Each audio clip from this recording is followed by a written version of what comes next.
ভালো স্বামী-স্ত্রী থাকলেই যে মানসিক স্বাধীনতা থাকবে, এটা সত্য নয়।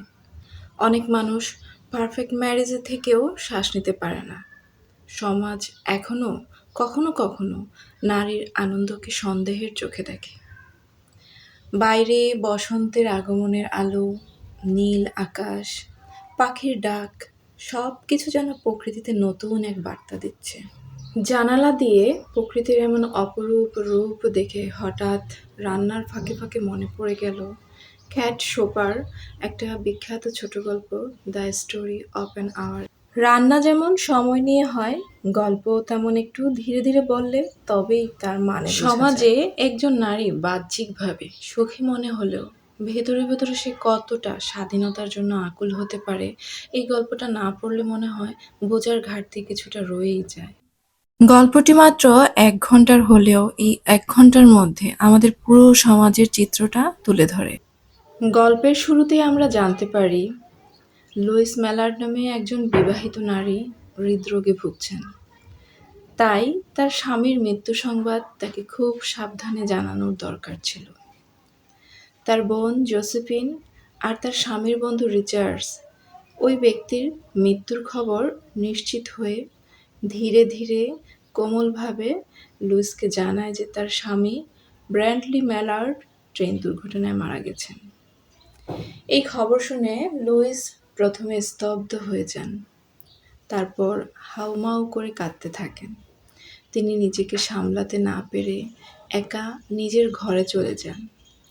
বাইরে থেকে সবাই ভাবে তিনি স্বামীর শোকে ভেঙে পড়েছেন, কিন্তু একা ঘরে ঢুকে জানালার পাশে বসে থাকার সময় তার ভেতরে ধীরে এক অদ্ভুত অনুভূতি জন্ম নিতে থাকে।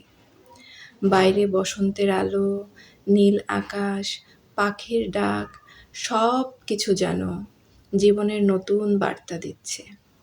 এই সময় লুইস নিজের অজান্তেই অনুভব করেন যে তার বুকের ভেতর একটা নতুন আনন্দ, এক ধরনের নতুন মুক্তির অনুভূতি ঢুকে পড়েছে। তিনি বুঝতে পারেন তার স্বামী কখনোই খারাপ মানুষ ছিল না, বরং ভালোই ছিল। কিন্তু তবুও একজন স্বামী হিসেবে তিনি তার জীবনের উপর একটা কর্তৃত্ব, একটা নিয়ম চাপিয়ে রেখেছিলেন সব সময়। আর এখন সেই নিয়ন্ত্রণ আর থাকবে না। এখন থেকে তিনি নিজের জন্য বাঁচবেন, নিজের ইচ্ছায় বাঁচবেন, নিজের সিদ্ধান্তে বাঁচবেন। এই উপলব্ধি তাকে আনন্দে কাঁপিয়ে তোলে। সে ফিসফিস করে নিজের মধ্যেই বলে ওঠে, আমি মুক্ত, আমি মুক্ত, আমি মুক্ত। এই মুক্তির ভাবনাই তার মুখে হাসি এনে দেয়, শরীরে শক্তি এনে দেয়। কিছুক্ষণ আগেও যে নারী শোকে ভেঙে পড়েছিলেন, এখন তিনি নিজেকে জীবনের জন্য প্রস্তুত মনে করেন। কিছুক্ষণ পর লুইস নিচে চলে আসেন। তার মুখে প্রশান্তির ছাপ দেখে সবাই অবাক হয়ে যায়। সবাই ভাবতে থাকে এই মেয়েটি বোধহয় স্বামীর শোকে আসলেই পাথর হয়ে গেছে, পাগল হয়ে গেছে। ঠিক সেই মুহূর্তেই দরজা খুলে যায় এবং ব্র্যান্ডলি ম্যালার্ড জীবিত অবস্থায় ঘরে ঢুকে পড়েন। তিনি দুর্ঘটনার কোনো খবরই জানতেন না। জীবিত অবস্থায় ঘরে ঢুকে পড়েন। তিনি দুর্ঘটনার কোনো খবরই জানতেন না। এই দৃশ্যটা দেখে লুইস হঠাৎ মাটিতে লুটিয়ে পড়েন এবং সাথেই মারা যান। তিনি নাকি শেষে ডাক্তাররা ঘোষণা করে মারা গিয়েছেন এবং স্বামীকে জীবিত দেখে খুশিতে তার হৃদযন্ত্র থেমে গেছে। কিন্তু পাঠক জানে আসল সত্যটা। লুইস মারা গেছে আনন্দে নয়, বরং মাত্র ১ ঘন্টার স্বাধীনতাটা যে পেয়েছিল, হঠাৎ সেই স্বাধীনতাটা কেড়ে নেওয়ার তীব্র আঘাত।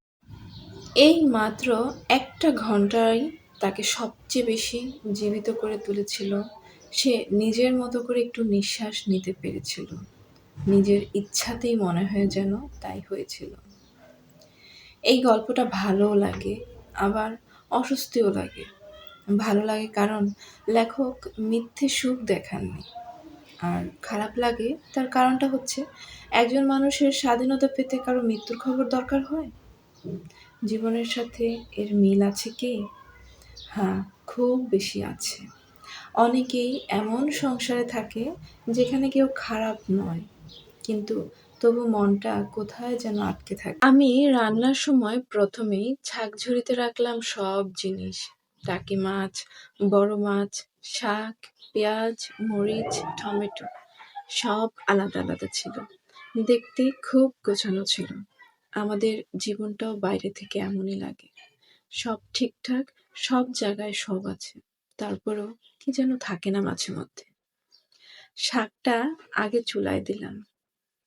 শাক একটু শব্দ কিন্তু করে না। চুপচাপ সেদ্ধ হয়ে যায়। অনেক মানুষও ঠিক এমন, নিজের কষ্ট নিজের ভেতরে রেখে দেয়। আমাদের লুইস ম্যালার্ডও সেরকমই একটা চরিত্র ছিল।